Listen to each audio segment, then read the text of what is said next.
Hello, everyone. Thank you so much for joining us. I am Sojourner Elleby, a Bloomberg Quick Take producer and editorial lead. And Daniel, I'm so happy to be sitting here with you today. Thank you for joining us here at the Collision stage. I'm excited to be here with you. It's great to be here. Great. And we're going to turn that volume up because I know there's a lot of hustling and bustling around us, and I want to make sure you all can hear us. So let's get straight into it. Daniel, give us some insight about Checkr and the company's inception and how it aligns with your personal values and background. Yeah, so I think, so I'm an engineer, and I'm also an immigrant, and my parents are immigrants from Syria, Romania, some poor countries. They immigrated to France, I immigrated to the US, and so I think for me, as an engineer, I like fixing problems, so we found the problem of background checks as a very old industry, slow, kind of like backwards thinking, a very legacy, and then on the social side, I realized quickly after starting the company to disrupt background checks that millions of people are being left on the side of the road if they have a criminal background and really marginalized. And as an immigrant, I've experienced as well some of that marginalization and how you have to work way harder to get the same opportunities as other people in the country. And so when I started to connect with people with a background and seeing the struggle, I empathized and connected to kind of help the underdog, and I found a lot of potential in people that was wasted. Right. And we said, hey, we can become a background check company that helps people get a second chance, helps companies see the value, understand that people make mistakes, and really that's how our mission of building a fair future and giving second chances started. Yeah, and just so we can make sure we're all on the same page here, when you say second chance hiring and fair chance hiring, what exactly do you mean by that? Yeah, so second chance hiring or fair chance hiring is really giving a chance for a job to someone who has a criminal background. It's a pretty broad definition, so you can have a background of having a DUI or like some minor violations all the way to some more severe crimes, but basically having some gaps or challenges on your background that traditionally in the past most employers would reject you without even talking to you. So that's fair chance hiring, and we are big proponents of bringing this to businesses going forward, yeah. And I mean, let's be quite frank. Why should we care about second chance hiring? Why should we care about fair chance hiring? What are we missing, or what are we doing by making sure that we're inclusive of that? Yeah, so I think, one thing we have to be realistic as well is, especially in years like this, at the end of the day, companies are businesses, they're for-profit businesses. Their number one goal is to make money, by serving customers. So I like to tie the benefits of fair chance hiring to business outcomes and benefits. And, the main reason is really most of the industries are struggling to find enough workers, enough qualified talent. If you look at hospitality, retail, healthcare, IT, like there's really, maybe right now in tech, there's more opportunities, but it's a very short-term issue. Right. And especially if there's not a lot of immigration, which in the US is a big challenge. I talk to many customers, many businesses who just can't hire fast enough or fill jobs. And if the companies want to actually, they care about diversity, they want to give a chance to people who maybe don't have the perfect resume or education, no one thinks about criminal records. So, and unfortunately, the criminal justice system really impacts minorities more, Black, employees, Latino. So in a way, it's like it's a very important thing to do if you want to hire the best talent and if you want to drive diversity in a business. Absolutely. And so Checkr uses artificial intelligence technology and analytics to streamline background checks. Can you give some insight and explain how Checkr's platform harnesses data and analytics to provide accurate, efficient, and fair results for businesses? Yeah, so we've been using AI for many years, before the last year when it became really mainstream. Mm-hmm. But overall, AI algorithms have been used for a long time, and you can use AI to automate, human decisions for pretty much anything. We've used it specifically to improve accuracy of background checks, to make sure that the data, the criminal record belongs to the right person, for example. Many people have the same names, and so errors can happen. So we use it to minimize errors and making sure it's accurate. We also use it to make it simpler for HR customers or business leaders to read a background report. If you've ever seen a background check report, it's it's pretty hard to read. It's like a lot of legal language. And so we use it to simplify and explain what it means so that people can make the right decision. So those are two use cases that I would say are good, safe. There's definitely concerns in recruiting when you say an AI is gonna decide who gets hired, or an AI is gonna review resumes and throw away thousands of resumes and you don't really know exactly how it's happening. I think that's some of the potential challenges of bias in AI. Right. But you can also ask the AI, find the bias, right? Like look at the interview that happened and tell me if you think there's been some bias in the room. So I think, again, AI can be very powerful, but you just have to be mindful of how you use it. And explain that. How do you maintain the quality and integrity of the data that you all are using? How do you know that the artificial intelligence isn't being biased? Because people behind the scenes are controlling that. So how do you make sure that that's not seeping through into the results? Yeah, so we use it for accuracy. So there's no biases, like the name of a person, address, social security number. Let's make sure it's the right person. We don't have demographic information, age or race or anything. So that's one point. And then we use the traditional AI that is trained. So we used humans and experts to train the data on millions of data points, and then the AI makes decisions. And we always have humans audit and continue to review the data to make sure the accuracy goes up. So that's the traditional way of using AI with human quality and review. Nice. And so as we all know, background checks are vital. They are vital for the employment process, but they can also exacerbate some of these inequalities that we face. How does Checkr approach the challenge of balancing the need for background checks while also the importance of providing individuals with an opportunity for redemption? Yeah, so I think we traditionally a background check, people who had no records or no flags would be hired, and then if someone had discrepancies, flags being raised, people would move the resume to the side of the pile and hire the other candidates. So very binary decision that left a lot of people, on the side of the road. So what we did is we said, hey, there are lots of benefits in giving people a chance, and let's look at what's in the data to make sure, as an employer, as a business, you only reject people who have, a flag on their background that's really relevant to your business. And we made tools and built products to make it very easy. We also take the story of the person side by side with the data. So if someone, had a DUI or a drug issue 10 years ago, a few years ago, they can say, yes, I made a mistake. Here is what happened. Here is how I turned my life around. Here is my business success. And that can really give them a chance to be interviewed and to move forward. So those are some of the changes we're driving to give a chance to people to get hired. Nice. And how do these conversations go with organizations where you all are talking about unconscious bias? A lot of times people don't think that they have them because they are unconscious. So how do you all implement those conversations and make sure that the companies and organizations really understand the message here? Yeah, so I think overall it's been very well received. I think that many HR and people recruiting teams know that there is bias. Human bias just happens to be in every decision, and we have to just accept it. And they also agree that they have background check rules and that they have been rejecting people with records. And so then I think they're very intrigued about the opportunities to make a change and the business value.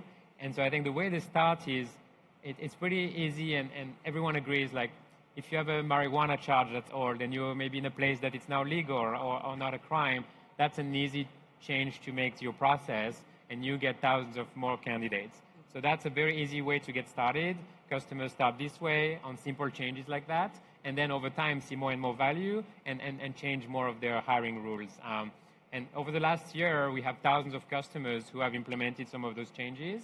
And we do tens of millions of background checks, tens of millions of candidates going through our system every year. Last year, over 2 million people with a record got moved forward in the process, got jobs, thanks to those changes that customers are making. So I think that's very exciting. For us, the next frontier now is to be public about it. Yes. To really share the success stories, to share, like, I'm a proud employer, I give second chance, and here are my employees who have made a big impact. So now that's the next frontier, is to make it a positive, a part of the culture, a part of the brand. Yeah, and talk to us about some of these success stories so we can really hear and understand the power of Checkr and how it's transforming not only businesses, but the lives of these individuals. Yeah, so we at Checkr, about 5-6 years ago, we started hiring people directly from prison. So we've been participating like many prison employment trainings and activities. And then I met personally amazing people in prison who are so driven. They studied multiple college degrees. They were like so eager to turn their life around. And we gave them some opportunities in tech, and we saw them really succeed and flourish and become some of our best employees who have amazing retention rates, who are promoted more than the average. So we are doing it internally. We learn how to do it in a safe and inclusive way that sets up people for success. And now we are publishing online for free some of those learnings and how to do it. Overall, we've seen thousands of companies, small businesses, tech companies, larger companies who are very interested, but the main barrier has been, how do I make it happen? Mm-hmm. I'm happy to try, make sense, that's exciting, but how do I change my recruiting? How do I change my legal and compliance process? That's been the main barrier, and so that's what we're tackling now. We have Checkr.org, which is a nonprofit foundation where we share all of this and we help any business, whether they're a customer or not, getting started on that journey. And tell us about some of the challenges. With any fast-paced growing company, especially one of this magnitude, there's going to be some scrutiny or just any kind of problems that may arise along the way. What have some of those challenges been, and how have you been able to overcome and maintain the integrity of Checkr? Yeah, I think a recent challenge for maybe the last 12 months is we've all seen in tech, there's been a lot of layoffs, a lot of slowdown in hiring. So that's been a challenge, for example, for fair chance candidates, right? Because when there's not enough candidates, it's easier for companies to say, I need to find more people, so I'm going to be more open-minded and go try new things. But in an environment right now, like this year in tech, there's a lot of competition for jobs. So it does make it harder, I would say, even for us to scale fair chance hiring. But I'm optimistic that that's just a temporary challenge. And I think engineering, tech, software companies are going to continue to grow. And we don't have enough engineers, enough tech, skilled people to meet the demand. So I think it's just a temporary challenge. Yes. And to bring it to current events, I'm not sure if you all saw, but the SCOTUS ruling for affirmative action has come in place where I believe in a 6-3 vote, we no longer have that. How are you going to leverage Checkr or use Checkr to ensure that these companies are still giving light to and showing individuals that we care about diverse hiring, we care about equitable and equal hiring? How do you plan on maybe mirroring Checkr with that? Yeah, I mean, I think it's proven that diversity makes businesses stronger, makes teams better, makes teams be more creative and launch better products for customers. So there's a lot of literature, and it's proven that diversity is good for business and good for company cultures. For us, I'm a big fan of measuring diversity when possible in the different countries. So this way, you can measure progress, you can see what teams are more engaged, what teams are more creative, and you can tie that back to diversity goals. Internally at Checkr, we have diversity goals for different teams. We're really proud of it. Fair Chance is one of them. We don't have quotas, but we encourage diversity, we measure it, we celebrate it, and I think it's been a huge part of some of our success and performance as a company. And if we get into the nitty-gritty, how do you determine who is deserving of a fair chance, who is deserving of a second chance? You're looking at these backgrounds and these criminal records, and it could be, as you mentioned, a DUI, it could be a marijuana offense, which is nowadays, depending on the state, not as much of a big deal. How do you determine, okay, pass this one along, they deserve, versus not too sure? How do you fall in there? Yeah, so I think that, the data you get and the background check is just the first step. It's just the first step to say, okay, can we move forward with this person? We also look at, the other skills, the other background, the stories, the experience of the person. And then I think you have to talk to people. I think that's also something that's very important is we, select different candidates based on their potential. So we like to focus on the skills, the aptitudes, the drive, the motivation people have, more than sometimes the technical, skills, because that can be learned. Right. And then we talk to people and we have an interview, we give them a chance, and then we select the best candidates. So I think it has the tool and the data and the AI has to be used to then still have that conversation and human assessment that you're making. And how do you push that message to the organizations to make sure that they're focusing in on those holistic hiring practices and really paying attention to the individual and their skills as opposed to just what a sheet of paper says about them? Yeah, I mean, I think, one is it's deeply part of our culture at Checkr and our mission. So everyone joins the company because some of our values, what we're doing in fair chance hiring, they're deeply excited about opening opportunities in tech to people who might have the same privilege they've had before. But we always have to fight bias. There's just, bias is there, gender bias, racial bias, age bias. So we do trainings. We look at some of the data to see, like, hey, are those interviewers maybe rejecting or approving more people over time? So people analytics are helpful. It's a long journey. People are going to make mistakes. It's not perfect, but I think we see business value in trying to hire the best people and a diverse workforce. Mm-hmm. And I'd love to hear a success story. Can you tell us any story of one individual or a company that has worked with Checkr and they have seen the highs and the beauty of fair chance hiring, second chance hiring, and making sure we're giving everyone that fair chance? Give us a good story. Yeah, we have over 40, we have 50 Checkr employees who have, had second chances, so many success stories. One of our reps in customer support, JJ, he was wrongly convicted of very severe crimes, spent decades in prison, was eventually released. No one would give him a job because that crime looked really scary, on the background. And then I talked to him, we interviewed him, we gave him a chance because we heard the whole story. We heard recommendations from the judge and everyone. And so then he's been one of the most successful employees now, 6 years at Checkr, been promoted to different teams. He's a manager now. So that's been great. More recently, Amalia is a software engineer. She also spent time in prison but turned her life around. And now is one of our fast risers and highest performing engineers, been promoted multiple times. So those are just two examples, human stories of very successful people in tech who needed that first chance to get there and are going to be extremely motivated, loyal to the company because we help them, turn their life around. And as you mentioned, that human touch is essential. I see we're heading further into a digital age. We're relying on technology more and more, which is fine. But we draw the line of losing that human touch and connecting with individuals. How do you all at Checkr navigate relying heavily on the technology and the data while also leaning into the human interest side? Yeah, and the technology is getting more and more complex and hard, right? Yes. Even with AI. And so for us, we're thinking about even for fair chance, candidates who maybe have been in prison, maybe have not used a smartphone or computer in many years or ever.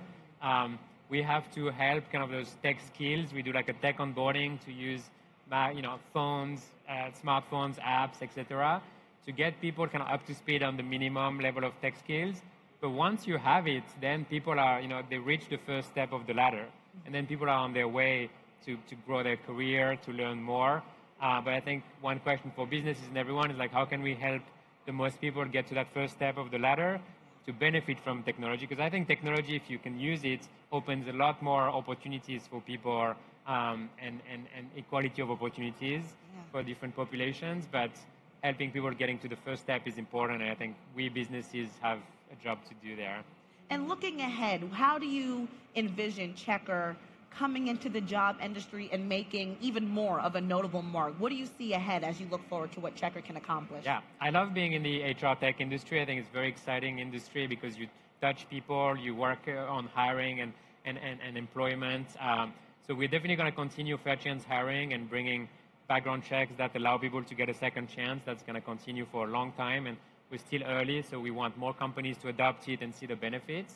But also looking ahead, we're looking at other HR tech products where there is bias in everything HR related because it's human decision at the end of the day.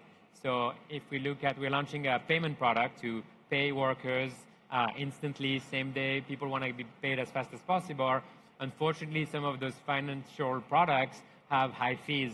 You've seen, maybe when you have like an app with your money, if you want to cash out same day, you have to pay 2 or 3% fees. And we work with a lot of workers who are low income, and so we want to help them keep as much of their income as possible. So we launched a payment product where the worker pays no fees and we make money with the business. So that's another way of bringing fairness and opportunities in HR tech and helping the worker, the consumer, being successful. Nice. And we are winding down on time, so I want to leave the floor to you. Is there anything you want to leave the audience with before they go ahead and check out the rest of Collision? Anything surrounding hiring, fair chance, biases, any last-minute anecdotes for them? Yeah, no, I mean, if you're interested in fair chance, in second chances, in hiring, in giving back to the community or making tech more accessible to underprivileged communities, we'd love to to help and share our free resources online at checkr.org. That could be a benefit for your business or company. So happy to help on that. And note that he said free resources. Okay, free, so like you don't have to be a Checkr customer. This is not a sales pitch. We just want every company to learn how to give opportunities to people. Perfect. Well, Daniel, thank you so much for this, and everyone in the audience, I thank you so much for sitting here and participating. We thank you for your time and hope you all had a great time. Thank you for having me. Thank you.